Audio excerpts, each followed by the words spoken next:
what's up? Check it out. I'm going to show you how to make the best vegetarian funeral potatoes that you've ever had. So first what you want to do is start off with frozen hash browns, shredded ones.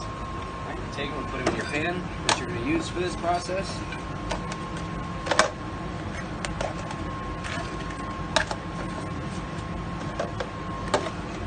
Then what you want to do is take about a quarter cup of flour, mix with your seasonings. I'm using garlic powder, salt, and pepper.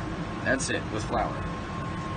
Swing the flour throughout this completely. We're going to use a half a cup, or almost 3/4 of a cup of milk. Pour that directly on. Now, don't be scared to get your hands dirty on this. I'm going to use a spoon though, probably. What you want to do is take 2 scoops of sour cream, 2 big spoonfuls of it. And that'll do you for it.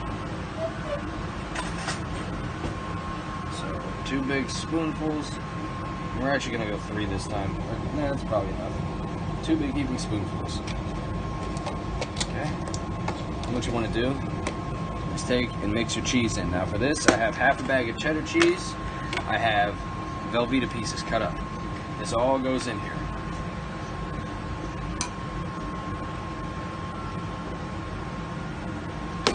Then what I have here is some diced onions.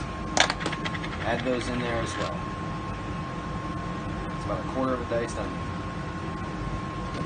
Okay. So now what you want to do is mix all of this together. So I'll be right back with you when that's done.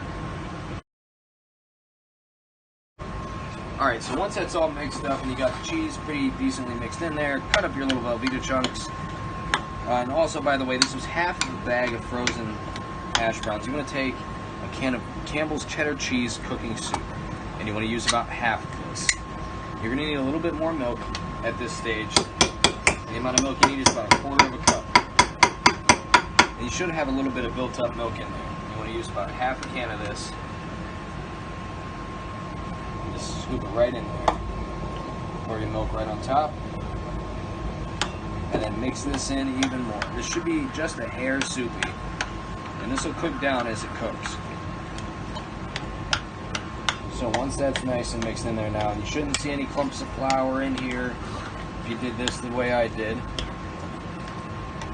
The last step is that you need to cook this in the oven at 350 degrees for 60 minutes after you add the topping. Now the topping is stale cornflakes. You want the unfrosted, regular kind, no seasonings.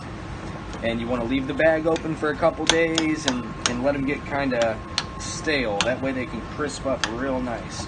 So now this is all mixed in, we want to flatten this down. You should see it's just a little bit soupy, not a lot, but a little bit. Now take your container of cornflakes that you're using and just lightly crunch them on the surface. I've seen other people use other things, but cornflakes is really the way to do this in my opinion, and it tastes great.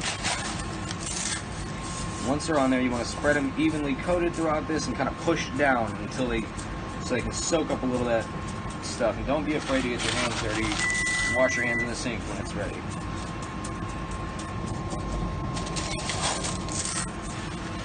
Pour the rest on there. Who doesn't like extra crunch? Once you push this down in there, what you want to do is put it in your oven, 350 degrees for 60 minutes.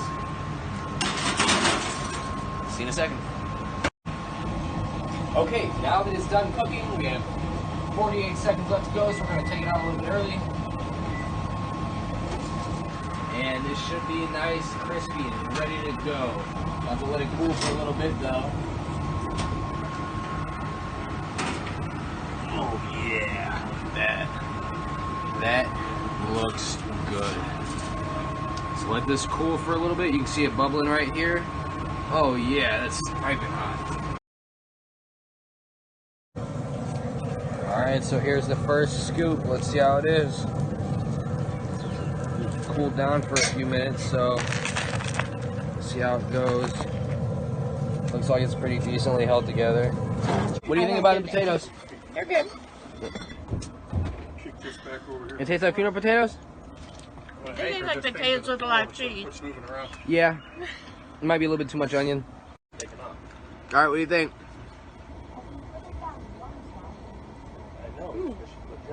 No, those are pretty decent, huh? All right, so I'm gonna try this, and we're gonna see how it is. Good? Okay. So, Tom, do you want another plate to put underneath that? No, that's all right. I got it. those are great. You wanna taste them ahead of time? Go ahead, try some. Glass plates out.